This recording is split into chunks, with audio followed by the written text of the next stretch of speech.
Welcome to the Power in Motion podcast, the show for women who want to develop a kinder relationship with their body so you can feel healthy, happy, and confident without restricting food, doing torturous exercise, or constantly worrying about the number on the scale. I'm your host, Kim Hagel, size-inclusive fitness specialist and certified non-diet health and life coach specializing in body image.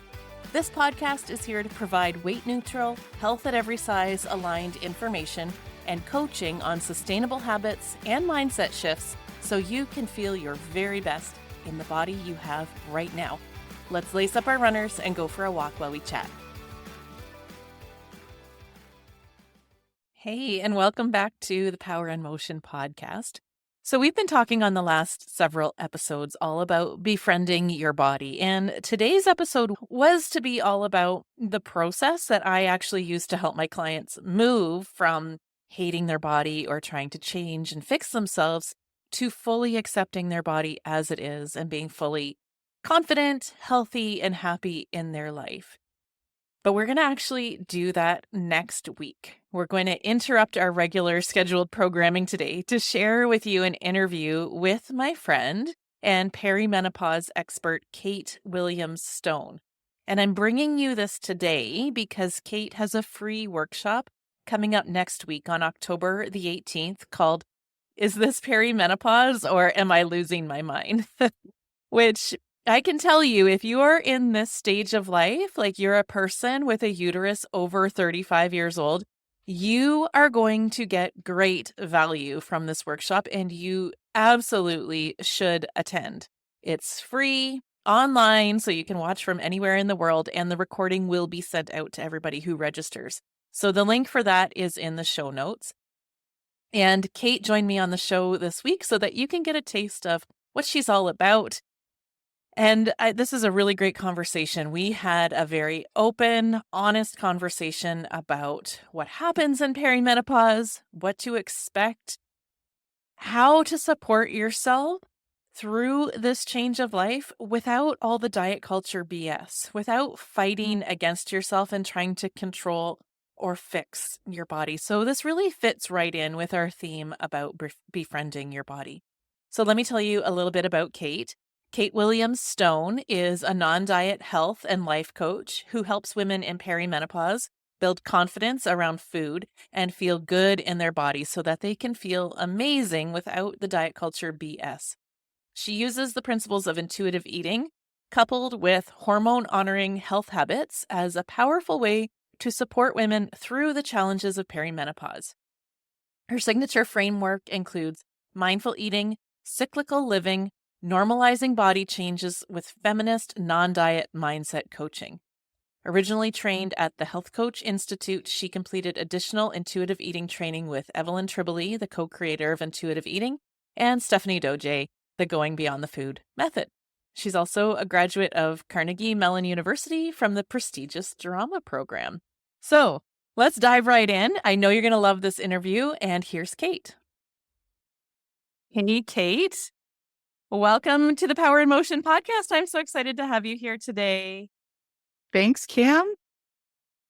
I am so looking forward to this conversation that we're going to have about perimenopause and all of the myths and misconceptions and the changes that happen in our bodies. And I know that you shoot from the hip, so we're going to get a really straightforward, honest, and open conversation. But before we get into all of the juicy, good stuff that I know is to come, why don't you just tell us a little bit about yourself and how you came to be doing this work that you're doing now? Yeah. Hi, everyone. My name is Kate Williams-Stone. I am a certified health and life coach who helps women in perimenopause feel great about their bodies without all the diet culture BS. And gosh, the short version of the story of how I got to do this work is I was previously a weight neutral, non-diet health and life coach 5 years ago. And 3 years ago, I walked through my own personal health challenges, which I would say exacerbated my perimenopause symptoms like really, really fast. Probably not the typical perimenopause experience. I had uterine fibroids and extreme iron deficiency. And it took a lot of navigating the medical system, the wellness culture to find a solution that worked for me. But in that, I realized, oh my gosh, women in their 40s are not being told so much about their bodies. We are undereducated. We are under supported, under resourced. Like, why is nobody talking about this? And I realized so clearly how I could support women in this stage of life. So basically, I help women in the way I wanted to be helped. I'm the resource I wish I had. Well, I'm so glad you're doing that work because I agree with you 100%. Like, I'm at the same stage of life myself. I'm 46 and I have not had any health challenges per se. I haven't had any extreme symptoms of perimenopause, but I was blindsided when they first hit. Like, I had no idea that I was in perimenopause. I started having difficulty with sleep. Like, I was having insomnia and I was just like, okay, what's going on with me? Like, am I drinking too much coffee? I didn't think I was stressed. I was like trying to check off all the list. Couldn't come up with anything. And then one of my friends said to me, well, maybe it's perimenopause. And I was like, oh yeah. I'm so glad to know that it's not just me who feels like this is not talked about and it's kept like a big dark secret. Why is that? Why are we not talking about this? Why does it feel so secretive? And I think we're the change makers. We're the generation that is normalizing this conversation, but the previous generations didn't talk about it, right? It's that patriarchal model that like the more disempowered and undereducated women are about the functions of their bodies, the less power we have, right? True. And so, and some of it's, it deals with uteruses and vaginas and like breasts, and not everybody wants to talk about that stuff, right? So I just think it's part of like a societal change that we're undergoing. And that's why, like, I think it's so important to bring the conversation around normalizing body changes, normalizing symptoms, realizing them when all of a sudden you're up in the middle of the night. Like, this is part of this natural hormonal transition. Mhm. And some of these symptoms are really uncomfortable and inconvenient. And so to know the cause of them is also really helpful. Sure. Yeah, that's what I found as soon as that was said. I was like, oh, takes a lot of pressure off. Like, oh, something's not wrong Totally. with me. This is just the stage of life that I'm in. It's just something I have Yeah. to go through, right? And that's not to say that there's not things we can do to support those symptoms, which I would love to talk about in a little bit. But, it's that normalization that this is just all part of our life journey. So, because it's kept so quiet and it's so hush hush, let's like bring it out into the light. What what are the symptoms of perimenopause? What should we be on the lookout for? And like how might we know that we're starting perimenopause? Yeah. So basically, if you are a person with a uterus, I'd say 35 years of age and up, Hmm. these are the things to be looking out for. Obviously, there's overlap in some of these symptoms with other medical diagnoses. So that's where seeing a healthcare provider can be really helpful. But there's also some really common symptoms that we can just normalize and like air out right here. So um, changes in your cycle would be the first thing. So either your cycle getting shorter in days or longer. It can go either way, but I think the thing that catches women by surprise is that frequently in early perimenopause, cycles can get shorter versus longer. Mm-hmm. So your 28-day cycle is all of a sudden 25, 23 days long. Hmm. So look out for that. At the same time, your flow can change, your menstrual flow. So maybe it's getting heavier or lighter or just changing in other ways, getting more clotty. We're going to get really gross here. Like there's also like the term is flooding, like intense menstrual like flooding, where all of a Wow. sudden it's like you're gushing, Okay. Uh-huh. which is really inconvenient. Sure You is. yeah. Night sweats is another common one. So along with the insomnia, women are frequently waking up just feeling like so hot or actually like drenched in sweat. Can we talk about this? We'll come back to the symptoms, but can we talk about this and how scary that can feel the first time? Yeah. Is that just me too? Like I've only had a couple of night sweats, but the first time it happened, I had to wake up my partner. I'm like, I think something's wrong. Mhm. Yeah, absolutely. I mean, you literally can be drenched, like Yeah. your bed sheets, your pajamas, everything. You would think you had a fever, Yeah. right? Like you were Yeah. fluish, but it's a night sweat that's just due to hormonal changes going on. Yeah. And it can be really inconvenient for getting a good night's sleep also. Sure. Yeah. Other symptoms, increased migraine headaches. This is one Mm, I experienced. And in hindsight, looking back around 39, I started getting migraines, which I had never had in my life before. And it was right before my period. And I didn't put it all together at the mm, time, but that's one to look out for. mhm, Another one that's tricky is increased anxiety or depression.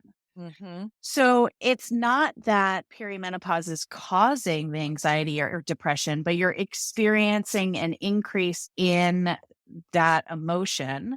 But obviously, if you're somebody who has had these mental health challenges previously in your life, it's really hard to untangle. yeah, Is this my normal anxiety or is it this hormonal anxiety? Like it's all interconnected, but just to pay attention to these mood changes. yeah. And I'm sure some of that also ties into the changes that you're experiencing physically and like not understanding them or like the diet culture stuff that creeps in, which we're going to talk about, but like not being at peace with the changes that are happening in your body, I'm sure can contribute to anxiety. Yeah, I mean, absolutely. So the next symptom I would talk about is weight gain is really common and or just changes in your body. So like your weight may be the same, but like your body looks different, right? Your Mhm.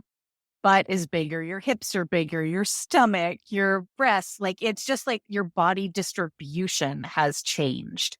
And that can cause huge amounts of anxiety and depression in women. We know why, because of all the body image stuff that has been put upon us. But yes, it's like a very tender subject in perimenopause, these body changes. Yeah. Yeah. Okay, so let's talk about the body changes for a second because if Hmm. you spend any time on the internet at this stage of life, everything that you see is going to be all about targeting the meno belly and shrinking the belly fat and everything's all about weight loss, cutting out carbs and getting off of sugar and all of these like crazy extreme things to try to shrink your belly. Hmm. Can I know that you have a different viewpoint on why that's grounded in science. So why our bodies put on extra fat or weight during this time in our life. Can you please share that with our listeners? Yeah. Yeah. So as you're going through this normal hormonal transition, your production of estrogen is wavering, right? It's not on a clean decline as you get Mhm. closer to menopause. It's like up and down every month, changing, but it is slowly declining. And estrogen is really protective to the body. It's great for bone health and brain health. And so our bodies are doing this amazing thing of trying to protect us by retaining estrogen production as it's declining. Mm, And one way our bodies do that is by retaining fat, specifically in the stomach area, because that also retains more estrogen. So I think just knowing when I learned that, I was like, oh, this just normalizes some of these body changes for me. Like, I'm not doing anything wrong. My body's not broken. My body's literally just tried to do the best thing for me. And unfortunately, it doesn't meet our modern day aesthetic, but it is actually like working for my greater good. yeah. I know there was another conversation I had with you previously, I think on an Instagram live where we were talking about this topic. And you said Hmm. something else that really sunk, I'll never forget, which is about how our bone density also decreases as we age. Yep. And this Yeah. added layer of fat around our hips and our belly protect us from broken bones if we happen to take a fall in our older years. Yeah. I mean, the other thing we don't talk about a lot is bone health as we age. And so, as you have a decrease in estrogen, it can compromise your bone health. So, a lot of women have osteopenia or osteoporosis, which means dry, brittle, weaker bones. And so, there is some research that ties this increase in weight gain to actually protecting our bones. Mhm. Mhm. It's really cool because a lot of the aging like challenges women have, I'm talking in their like 60s, 70s, and 80s, is falling and breaking a hip. Yeah. That's Like, like our the bodies worst aren't thing. miraculous. When you think about it this way, like, falls aren't good, falls aren't awesome, but, like, how our bodies just know what they need to do to Mhm. protect us at each stage of life. When you look at it that way, I'm like, "Oh, that's really cool." It's really Yeah, great. Okay, really cool. really cool, and still, it's hard to accept these changes when they happen. So let's talk about why body image struggles are so common at this stage, why dieting feels like the answer. Let's talk about this. Yeah. So, I mean, I'm also 46. So, if you're in your 40s, you lived through 90s diet culture, Mhm. right? Kate Moss, Heidi Klum.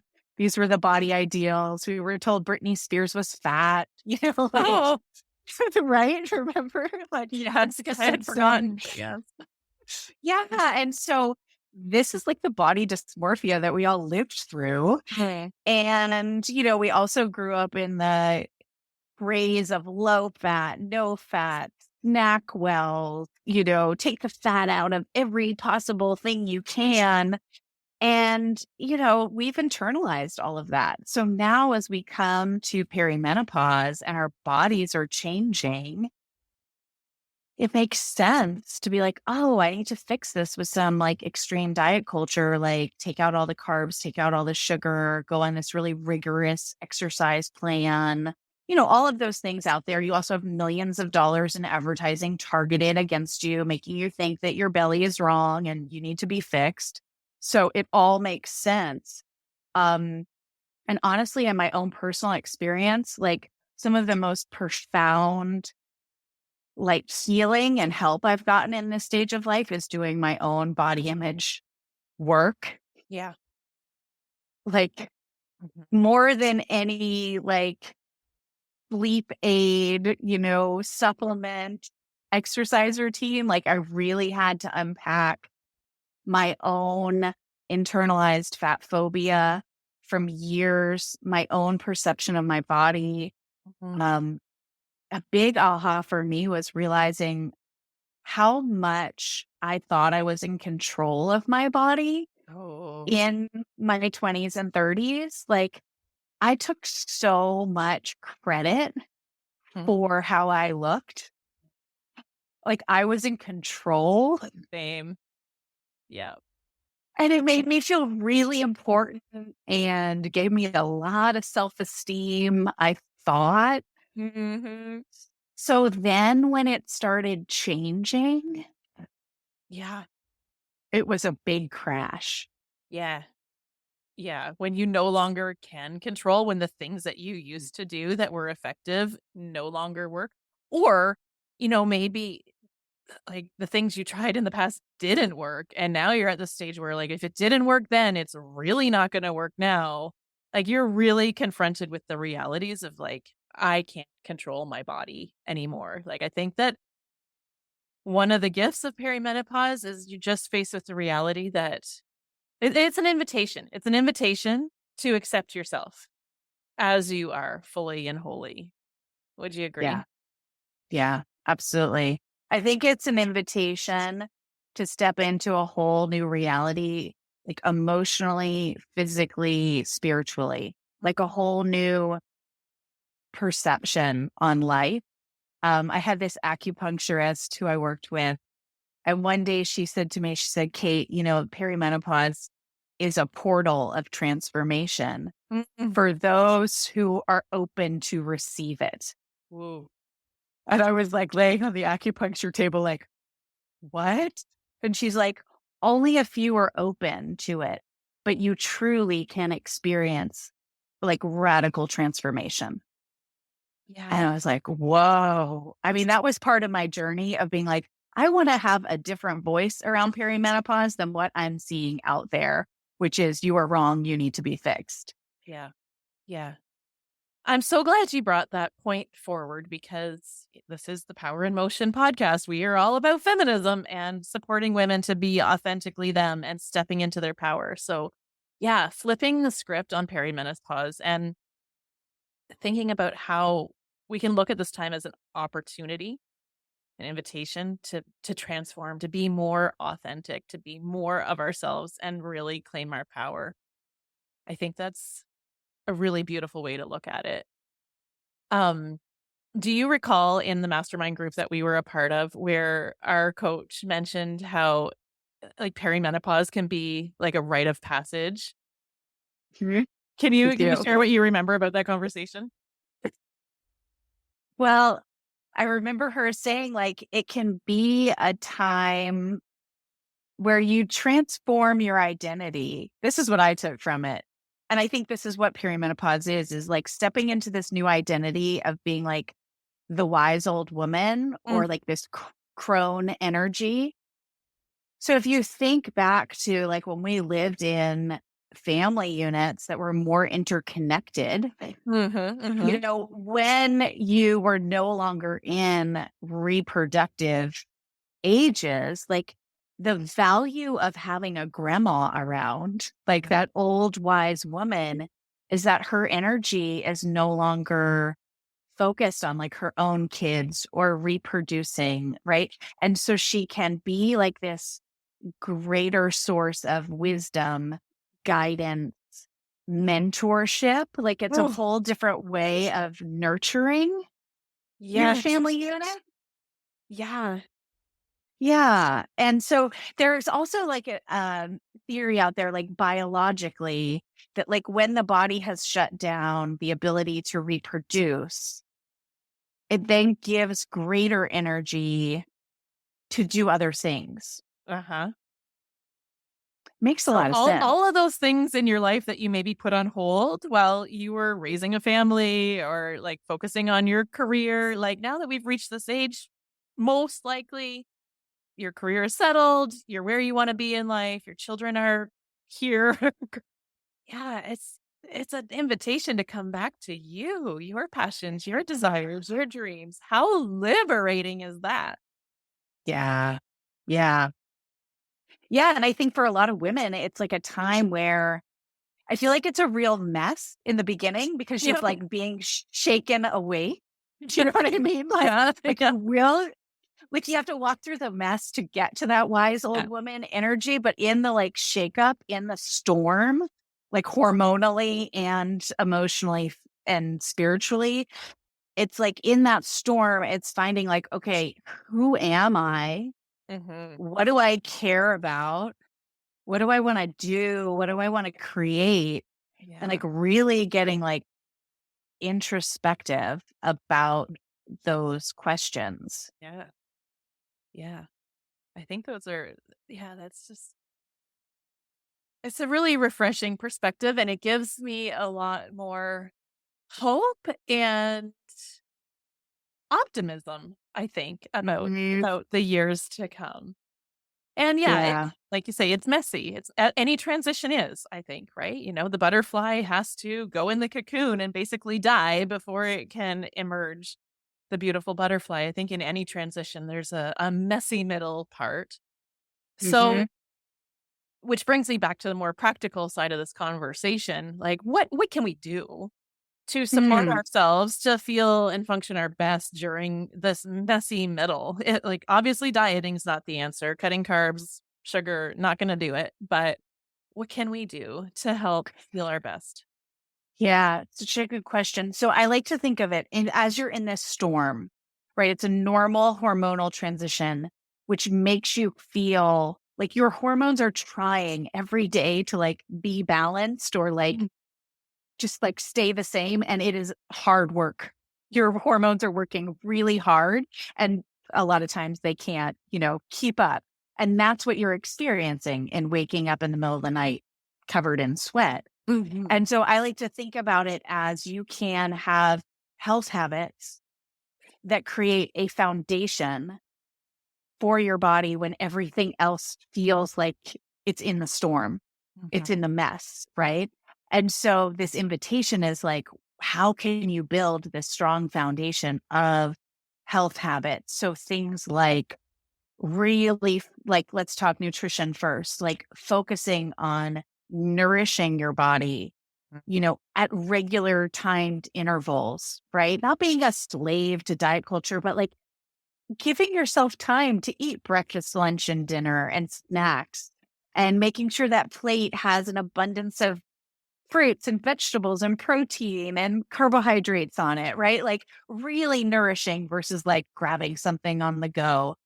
So that would be like a perspective on nutrition. As far as exercise, like if you have already been moving your body, like keep moving your body in ways that work for you. Mhm. But also if you haven't been moving, establishing some sort of habit of moving 10 minutes a day or like starting somewhere to Yes. build that foundation of movement, which is known to relieve a lot of stress. Mhm. And can be really helpful also mentally for mental health Oh, yeah. benefits. Uh-huh. We, we need that in this increased time of anxiety and depression. You Yeah. need the mental health benefits of that walk. Yes. Outdoors if possible, right? Absorb Yes. sign. Yes.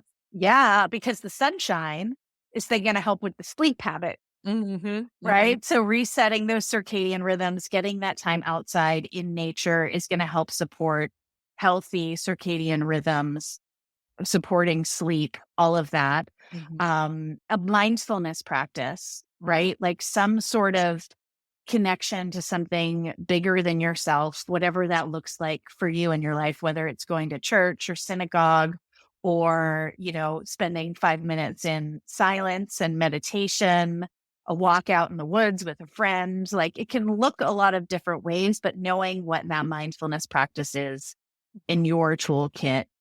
Um, and then also just like slowing down, right? Mhm. If we think about Yes. like this aging energy, it is like naturally like slowing down. And so instead of having judgment of like, oh, I'm slow or I can't keep up, like how can you be more mindful in your pace or more present in your pace Mhm. versus judging the slowing down? Yeah. Yeah. Yeah. I love that. So there's lots of ways that you can support your health Yeah. and then support your hormones Yeah. without the focus on weight loss. And I just want to say the other thing to point out is a lot of the symptoms of perimenopause, like the brain fog and cognitive function decline, a lot of them overlap with the symptoms of being undernourished. Very good point. Yes. So if you're not eating enough, chances are you're gonna feel a little, yeah, shaky and confused and angry and yeah. Yeah. Yeah. So, like, the other question is it perimenopause or am I under eating? Am I Mm. undernourished? And those can show up in very similar ways in the body. So, just bringing some awareness to that too. And then you can see how if the hormones are in this transition period and you're adding the extra stress of being undernourished and over exercising, Yeah. you're like adding to the storm versus building the foundation. Yeah. I love the way that you said that. Yeah. And you know what I'm hearing as you're saying all of these things is it's easy stuff. It's all simple stuff. Like it's intuitive. It's simple. We don't need to like go and buy the big plan and like have all the rules. Like you know how to Yeah. do this. You know how to do Yeah. this. You totally know how to do this. And I think the reason it feels so like simple is like none of the things I just mentioned cost $1 million. So no one's making a ton of money out of telling Mhm. you to like go to bed and walk outside and go on a walk and Eat enough take some food time and for lunch. Right? Like, yeah. Really? What? it's like, really? It's that simple? Like, Well, yeah, yeah. it can be. Yeah. That's the But it boils foundation. down to this is not a problem to be fixed. You are not a problem to be fixed. Right? Like Yeah. When Yeah. you get rid of that, then yeah, it can be pretty simple. Yeah. The other piece I'll mention, I am not a practitioner who prescribes hormone replacement therapy, but it is a tool in the Mm, toolbox out there for women good in point. perimenopause. Yeah. And any good hormone specialist that you go to or gynecologist who's going to talk to you about hormone replacement therapy is also going to talk to you about lifestyle changes. And these are the lifestyle changes they're going to want you to do in addition to that hormone replacement therapy. And so set the stage for that, right? Start those things now and then know there are other resources There out are there. other tools you can access. Yeah. Oh, this has been such a valuable conversation and just such a refreshing perspective and practical. Like there's so much here that people will be able to use. Is there any other last minute thoughts you have or things you want to share and impart on our audience before we sign off? Mm. The most common mistake I Mhm. see women in early perimenopause making when they're experiencing they're like, something is different in my body. Like, I need greater support. Uh-huh. They're going to their doctor looking for that support, and they're frequently dismissed. And that's really like, it feels horrible for them Oh, because they've been dismissed by their doctor. And what I want to explain is this is why. Perimenopause is not a disease state. There's nothing wrong with your body. You are not sick. So okay. your doctor does not have the tools to help you in perimenopause because you are not in a disease state. It's just like Oh, when you were 12 going through puberty. There was nothing wrong with you. Your body was just changing. That right. was it. But this interaction happens Uh-huh. all the time. And so then women are dismissed. They're like, they just said, oh, it's normal. It's part of aging. There's nothing they can do. It's true. There's nothing they can do, but Right. there are things that you can do. But like I said, this is not a prescription that I've just given you, like from a medical doctor. These are lifestyle changes, Yeah. right? It's a change in mindset of how you're approaching your health. And so it's like we're going to, I don't know, the hardware store looking to buy apples and oranges. Like we go to the doctor looking for this support and we're not getting what we're looking for. And so I don't want you to feel like you've done something wrong or your symptoms aren't real because they've been dismissed. It's just not the number one place to go for support in early perimenopause.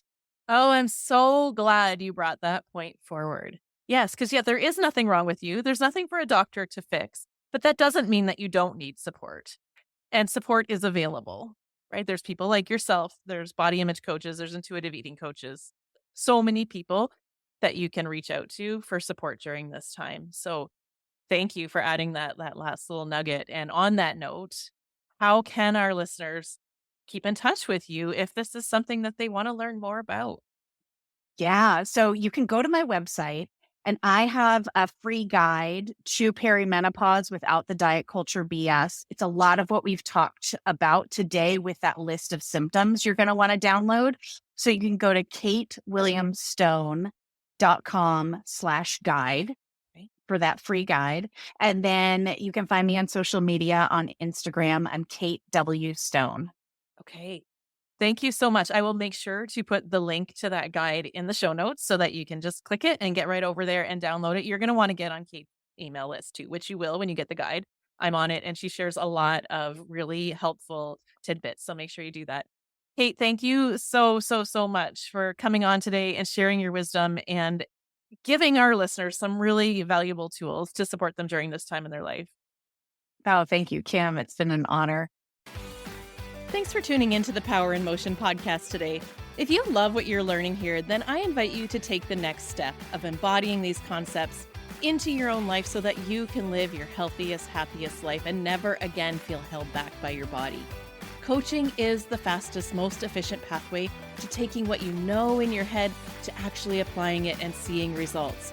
Whether you're looking to make changes around movement, food, body image, or all three, I'm here to help you nurture a kind, respectful, and trusting relationship with your body so you can feel your very best.